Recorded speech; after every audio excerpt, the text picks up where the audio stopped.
Hey guys, this is Ashutosh, and today we are going to discuss about the Battle of Plassey. Do not skip the video because in this video we are going to talk about the minute details that led up to the Battle of Plassey. So tune up and watch the full video. The beginnings of British political sway over India may be traced to the Battle of Plassey in 1757, when the English East India Company's forces defeated Siraj Daulaha, the Nawab of Bengal. The earlier British struggle with the French in South India had been but a dress rehearsal. The lessons learnt there were profitably applied in Bengal. Bengal was the most fertile and the richest of India's provinces. Its industries and commerce were well developed. The East India Company and its servants had highly profitable trading interests in the province.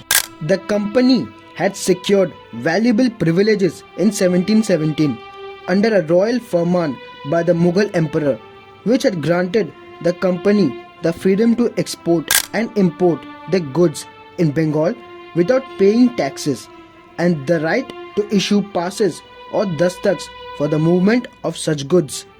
The company's servants were also permitted to trade but were not covered by this firman.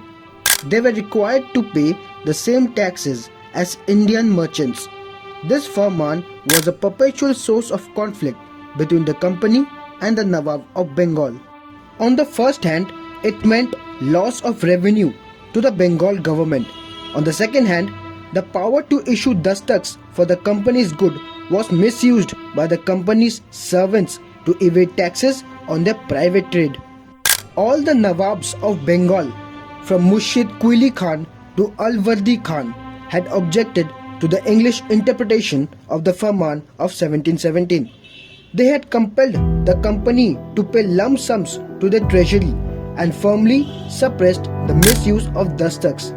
The company had been compelled to accept the authority of the Nawabs in the matter, but its servants had taken every opportunity to evade and defy this authority. Matters came to a head in 1756 when the young and quick-tempered Siraj-ud-Dawla succeeded his grandfather, Alwardi Khan. He demanded of the English that they should trade on the same basis as in the times of Murshid Quili Khan. The English refused to comply as they felt strong after the victory over the French in South India. Instead of agreeing to pay taxes on the goods to the Nawab, they levied heavy duties on Indian goods entering Calcutta, which was under their control. All this naturally annoyed and angered the young Nawab, who also suspected that the company was hostile to him and was favoring his rivals for the throne of Bengal.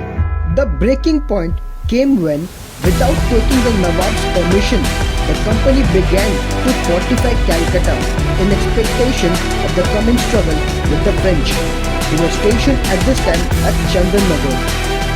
Siraj rightly interpreted this action as an attack upon his sovereignty.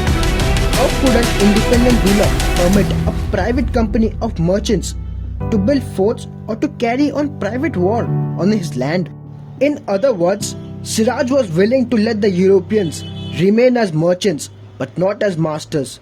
He ordered both the English and the French to demolish their fortifications at Calcutta and Chandanagar and to desist from fighting each other.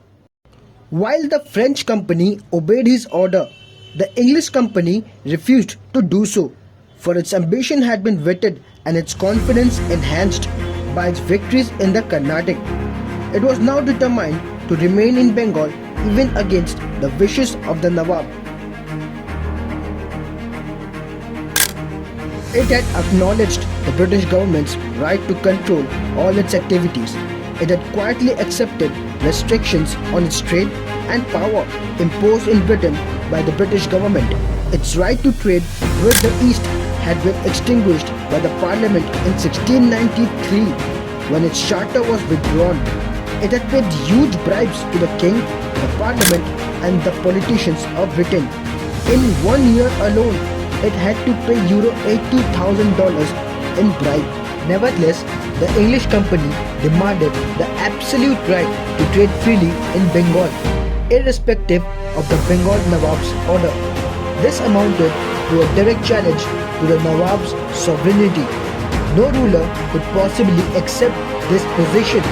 Siraj-ud-Dawla had the statesmanship to see the long-term implications of the English designs. He decided to make them obey the laws of the land, acting with great energy but with undue haste and inadequate preparation.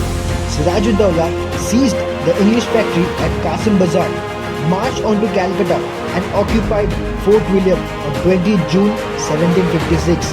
He then retired from Calcutta to celebrate his easy victory, letting the English escape with their ships.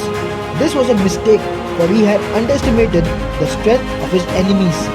The English officials took refuge at Fulta, near the sea protected by their naval superiority.